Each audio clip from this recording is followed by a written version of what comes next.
بسم اللہ الرحمن الرحیم۔ سامعین محترم، السلام علیکم ورحمۃ اللہ وبرکاتہ۔ جب مامون نے اپنے کچھ سیاسی اہداف کے لیے اپنی بیٹی ام الفضل کا نکاح امام محمد تقی علیہ الصلوۃ والسلام سے کرنے کا ارادہ کیا تو بنی عباس کے بزرگوں نے اس نکاح کی مخالفت کی اور کہا کہ حضرت محمد بن علی ابھی نوخیزہ جوان ہیں اور ان کی تعلیم بھی مکمل نہیں ہوئی ہے۔ علاوہ ازیں اس رشتے سے ہمارے خاندان سے لباس افتخار چھن جائے گا۔ مامون نے کہا کہ آپ حضرات غلط فہمی میں مبتلا ہیں۔ اس خاندان کو میں اچھی طرح جانتا ہوں، انہیں دنیا میں کسی سے بھی علم حاصل کرنے کی کوئی ضرورت نہیں ہے۔ یہ لوگ خدا کی طرف سے تعلیم یافتہ ہیں۔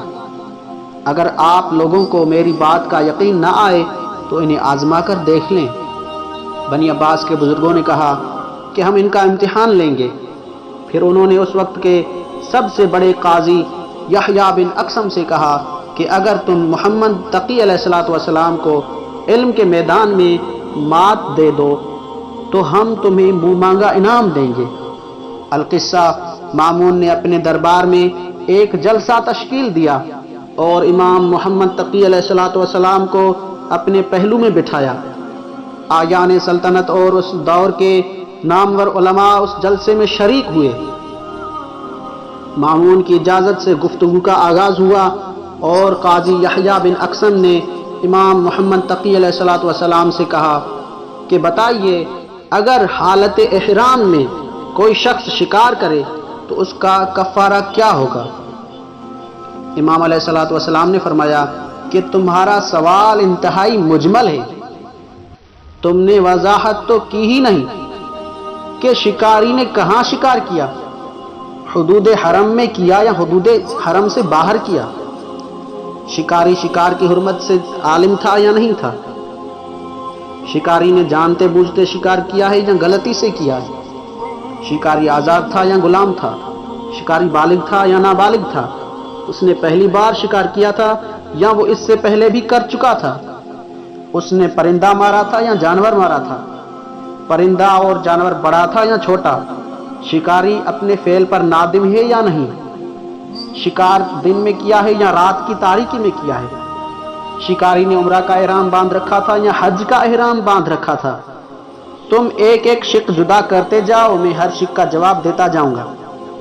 جب قاضی نے یہ تفصیل سنی تو پریشان اور حیران رہ گیا اور اس سے کوئی جواب نہ بن پڑا۔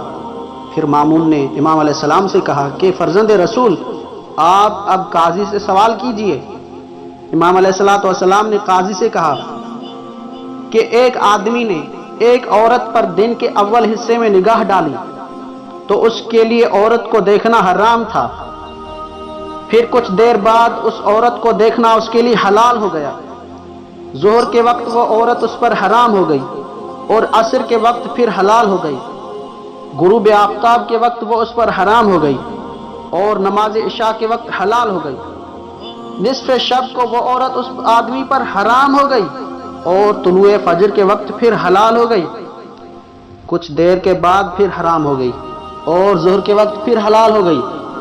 اب اے قاضی، آپ یہ بتائیں کہ ایک ہی عورت ایک ہی آدمی پر اتنی بار حلال اور اتنی بار حرام کیسے ہو سکتی ہے؟ تو قاضی یحییٰ بن اقسم سے کوئی جواب نہ بن پڑا اور اس کی بولتی بند ہو گئی۔ اس نے کہا، اے فرزند رسول، آپ خود ہی اس کا جواب دیں۔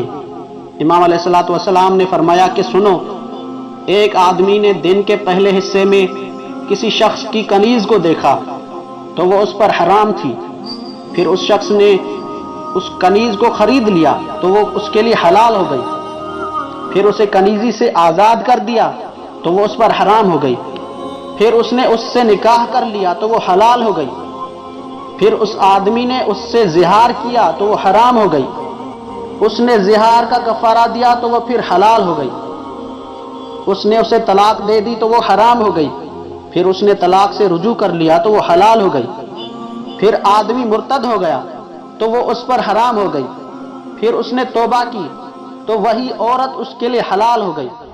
یہی وجہ ہے کہ ایک عورت ایک مرد کے لیے اتنی بار حلال بھی ہو سکتی ہے اور حرام بھی ہو سکتی ہے۔ یہ ایک علمی مناظرہ تھا امام محمد تقی علیہ الصلوۃ والسلام کی زندگی کا، جو انتہائی دلچسپ مناظرہ ہے۔ والسلام علیکم ورحمۃ اللہ وبرکاتہ۔